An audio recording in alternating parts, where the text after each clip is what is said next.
बांग्लादेश में शेरपुर जेल से 500 कैदी फरार हो गए हैं। इसके अलावा हथियारबंद भीड़ ने यहां पर जेल में आग भी लगा दी।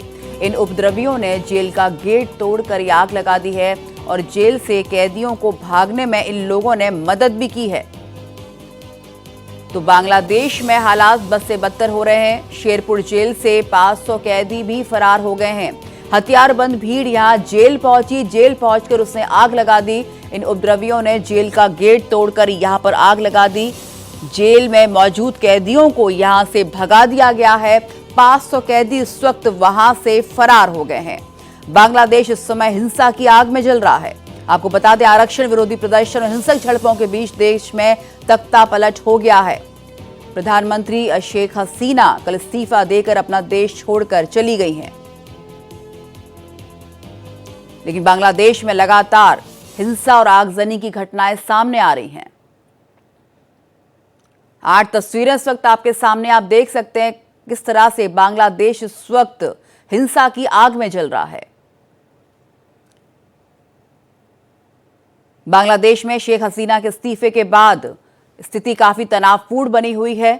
बांग्लादेश में तनावपूर्ण स्थिति और प्रधानमंत्री आवास पर प्रदर्शनकारियों के घुसने के बाद प्रधानमंत्री शेख हसीना एक सैन्य हेलीकॉप्टर से देश छोड़ चुकी हैं। वह हालात इतने बिगड़ गए हैं कि प्रदर्शनकारी ढाका में हिंदुओं के घरों में घुसने लगे हैं। हिंदुओं के घरों में आगजनी की जा रही है, वहां पर जबरदस्त हिंसा की जा रही है। 8 तस्वीरें आपके सामने, जिसके जरिए आप वहां के भयावह स्थिति का अंदाजा लगा सकते हैं। यहां पर ये प्रदर्शनकारी पीएम आवास में भी घुस गए, वहां भी इन्होंने जमकर तोड़फोड़ की है।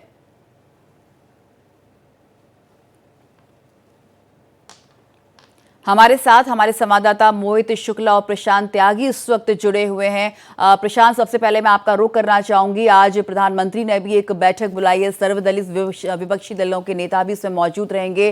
हालांकि बांग्लादेश की स्थिति पर देश की नजर लगातार बनी हुई है भारत की, लेकिन आज सर्वदलीय बैठक में भी इस मुद्दे पर जमकर चर्चा होनी है।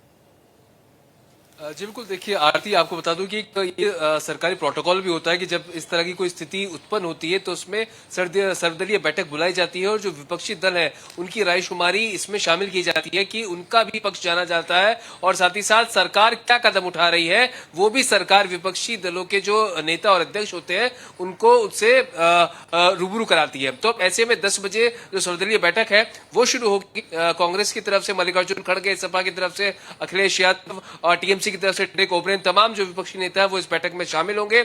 जयशंकर और किरण रिजिजू इस मीटिंग को ब्रीफ करेंगे और बताएंगे कि आखिरकार शेख हसीना को लेकर भारत का क्या स्टैंड है, क्या कदम अगला उठाने वाला है, बांग्लादेश की क्या स्थिति है, क्या भारत को कुछ नुकसान होने की संभावना तो नहीं है इस पूरे प्रकरण को लेकर। तो तमाम चीजों पर जो है वो ब्रीफ किया जाएगा इस बैठक में। और जैसा कि मैंने आपको पहले बताया था कि सूत्रों के हवाले जो जानकारी मिली है उसमें यह है कि कांग्रेस ने अभी अपना जो स्टैंड है वो होल्ड पर रखा हुआ है, क्योंकि उनका कहना है कि जब तक एस जयशंकर का जो बयान है इस पूरे मामले को लेकर जब तक वो सदन के अंदर नहीं आता है तो कांग्रेस पार्टी और विपक्षी दल तब तक न्यूट्रल रहेंगे, क्योंकि पुराने अच्छे घनिष्ठ संबंध जो है गांधी परिवार के शेख हसीना से रहे। तो अभी जो उनका स्टैंड है वो बिल्कुल न्यूट्रल पूरे मामले में नजर आ रहा है। जी, और हमारे साथ मोहित भी बने हुए हैं। मोहित, अब क्या लगता है शेख हसीना कितने दिन और भारत में रुक सकती है, और इसके अलावा लंदन या फिनलैंड अगला उनका पड़ाव क्या हो सकता है? देखिए आरती, आपको बताना चाहूंगा, भारत को हमेशा से वो एक सेफ हाउस मानती आई है, क्योंकि जब हमने देखा था कि 15 अगस्त 1975 को बांग्लादेश के अंदर तख्ता पलट हुआ तो उस वक्त भी लगभग 5.25 साल शेख हसीना भारत में रहती आई। और आप देखिए उस समय चाहे कांग्रेस की सरकार हो या फिर मौजूदा वक्त में बीजेपी की सरकार हो, बांग्लादेश के भारत के साथ बहुत ही अच्छे संबंध रहे हैं। चाहे हम शेख मुजीब साहब की बात करें या फिर हम उनकी बेटी शेख हसीना की बात करें, बांग्लादेश हमेशा से भारत से मदद की उम्मीद करता आया है।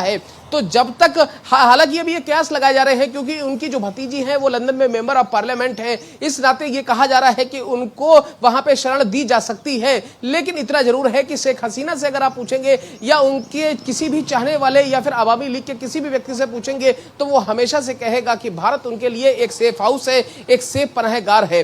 अब आपको मैं बताऊं कि भारत में एक लेटेस्ट अपडेट ये है कि मेघालय, जिसकी सीमा भी बांग्लादेश से लगती है, वहां पर एक, मैं आपको लेटेस्ट अपडेट ये बता रहा हूं कि नाइट कर्फ्यू का ऐलान कर दिया गया है। शाम 6 बजे से सुबह 6 बजे तक मेघालय में नाइट कर्फ्यू लगाया जाएगा, क्योंकि मेघालय से ही सबसे ज्यादा इन्फिल्ट्रेशन होने की संभावना रहती है। ठीक उसी तरीके से जो रानाघाट का इलाका है या फिर नादिया का इलाका है पश्चिम बंगाल का, वहां से भी बांग्लादेश का बॉर्डर सटता है, तो वहां से भी इन्फिल्ट्रेशन होने की संभावना बनी रहती है। तो यही वजह है कि जिसका जिक्र आपने किया कि बीएसएफ के डीजी दलजीत चौधरी वहां पर पहुंचे हुए हैं, कोऑर्डिनेशन बिठा रहे हैं, वो लगातार पल पल की अपडेट ले रहे हैं, क्योंकि जब 4096 किलोमीटर का भारत की सीमा किसी देश के साथ सटती है, खासतौर पर वो बांग्लादेश जैसा अगर देश है और वहां पर इस तरीके से राजनीतिक अस्थिरता है, तो आप समझिए, अंदाजा लगाइए कि बीएसएफ किस मोड में होगी। और इसके साथ ही बीएसएफ के साथ साथ मैं आपको एक तस्वीर और दिखा देता हूं। इस समय मेरी मौजूदगी दिल्ली के बांग्लादेश हाई कमीशन पर है, और आप देखिए तस्वीरों में आपको यह बोर्ड दिख रहा होगा, जो कि यह बताने के लिए काफी है। और दूसरी तरफ मैं आपको एक तस्वीर और दिखाता हूं।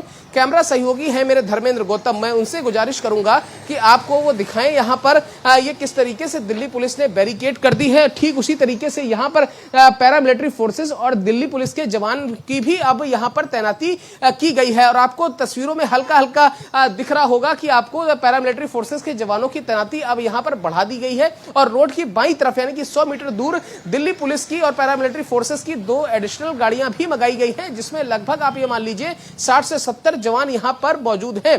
तो चाहे वो बीएसएफ की बात हो, यानी कि खास तौर पर बॉर्डर एरिया की बात हो, या दिल्ली में हाई कमीशन की बात हो, या फिर सीसीएस की मीटिंग हो, या फिर संसद के अंदर सरकार के कदमों से रूबरू कराना हो, तमाम ऐसे इस समय प्रक्रियाएं हैं, तमाम ऐसी चीजें हैं जो इस समय भारत सरकार कदम भी उठा रही है और सारी चीजों को सुचारू तौर पर चला भी रही है, क्योंकि एक मजबूत रणनीतिकार, एक मजबूत साझेदार और एक मजबूत सहयोगी और मैत्री सहयोगी होने के नाते भारत सरकार अपनी जिम्मेदारियां समझती है। और हमने इससे पहले देखा कि भारत में ही बीजेपी के नेताओं की तरफ से हमने बयान भी सुने। हमने देखा कि किस तरीके से शुभेंदु अधिकारी का बयान आया कि ठीक है, हम बांग्लादेश से अगर कोई आता है तो हम उसका स्वागत करने के लिए तैयार हैं। तो इस तरीके की चीजें भी विपक्ष को थोड़ा सा कहीं ना कहीं अपना मोर्चा खोलने का मौका देती हैं। तो अभी ये वैश्विक घटनाएं हैं जिस पर कहीं ना कहीं सबसे पहले हमें देखना पड़ेगा कि एस जयशंकर का बयान क्या होता है, क्या ऑल पार्टी मीटिंग में डिसाइड होता है, क्या वहां से खबर निकलती है, क्योंकि कल की जो मीटिंग है पीएम हाउस पे हुई, उसके बाद से जब सारी रणनीति बनाई गई है, आगे का कदम अब बताया जाएगा। जी बिल्कुल, बैठकों का दौर लगातार जारी है। मोहित, हम आपसे भी लगातार अपडेट लेते रहेंगे। फिलहाल आपका और प्रशांत, आप दोनों का बहुत बहुत शुक्रिया इस पूरी जानकारी के लिए।